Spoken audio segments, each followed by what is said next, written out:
What's up guys, in this video I'm going to be showing you how to install a shift boot on your Focus ST.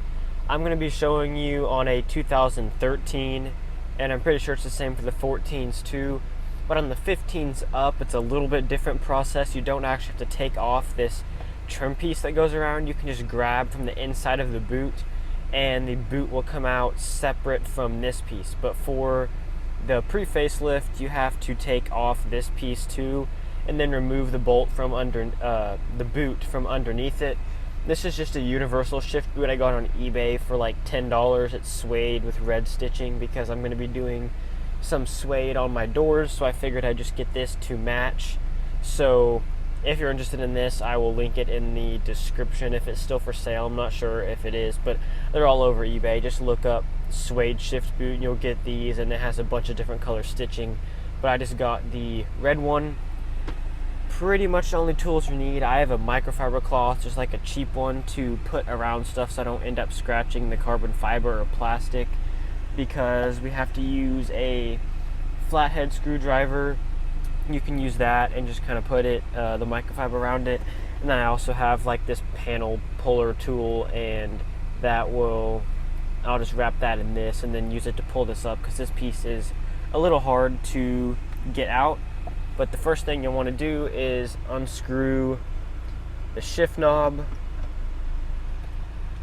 Just put that somewhere where it won't get scratched, and then you can see this comes up. I don't think, yeah, none of that comes out right now. So I'm going to have to put the camera down because I don't really have a good place to put it in here where you can see this.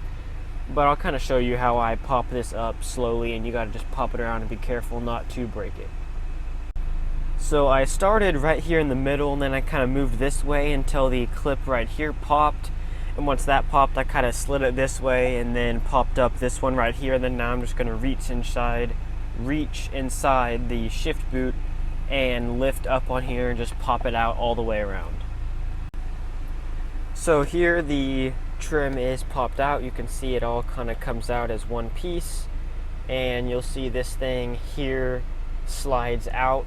Let me see if I can do this with one hand. You'll see right there, that little piece right there snaps off, so I'm going to snap that off, and after I've gotten that off, I'll show you what you have to do next to get the shift boot out. I'll kind of show you two ways you could do this. So there's two ways you can do this. If you just want to leave this stock one in there, which is really perfectly fine, you can just cover it with your other one. So I might just put this universal shift boot over the factory one to keep from having to remove this really difficult part that's hard to remove, is this piece here, because you have to stick two screwdrivers in there and pry out those clips, and then also pry out on the silver piece, and it's really hard and there's a chance you could break something.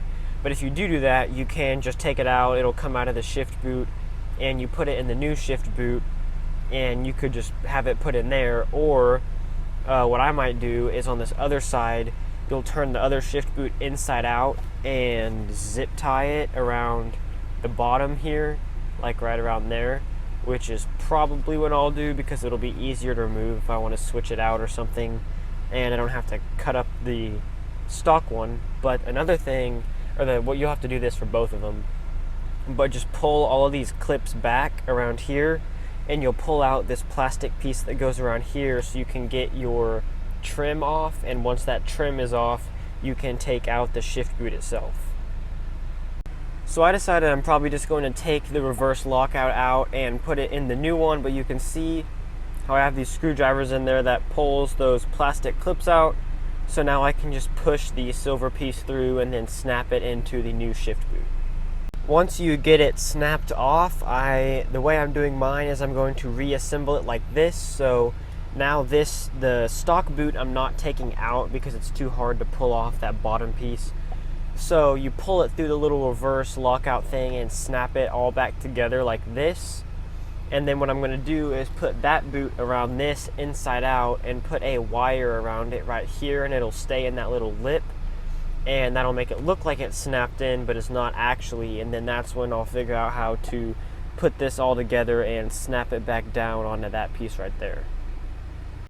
That's the bottom of the reverse lockout. I put some double-sided tape on there, and then put the wire around, and then you can see in here is the top of it. So I'm going to go ahead and turn it inside out and show you what it looks like then. So here's what it looks like when it's folded up. Yeah, I mean, it doesn't really look the best, but it's kind of too hard to actually like get this to fit in there unless you have a really thin material you're using. But this shift boot was really thick and it wouldn't fit in there with the clip, so that's kind of the only way I have to do it. So I'm going to go ahead and figure out how I'm going to get this to fit into this bracket underneath there like that. I might just cut it and kind of shove it up in there underneath the leather piece, and then I'll kind of just see how it works from there. So I went around and cut holes all the way around for all of the clips and cut it to shape around the edge. So now I'm going to snap it in and show you what it looks like.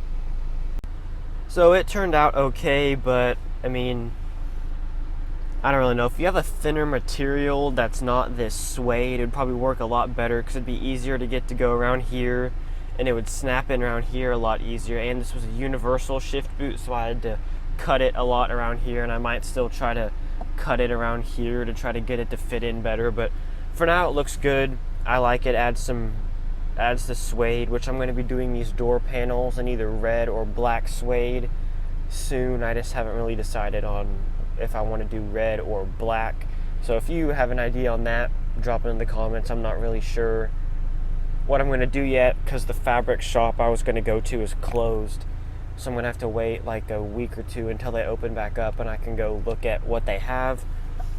But yeah, that's how to install a shift boot. Sorry this video is kind of going back and forth, but I ended up finding what worked for me, but you can kind of see what works for you depending on the material that you have. But I guess it turned out okay. It'll look better whenever I have the other suede in here that matches it and everything, but it goes good with the carbon fiber and all the little red accents I have going. But that's pretty much it. Please like and subscribe, and I will see you in the next video.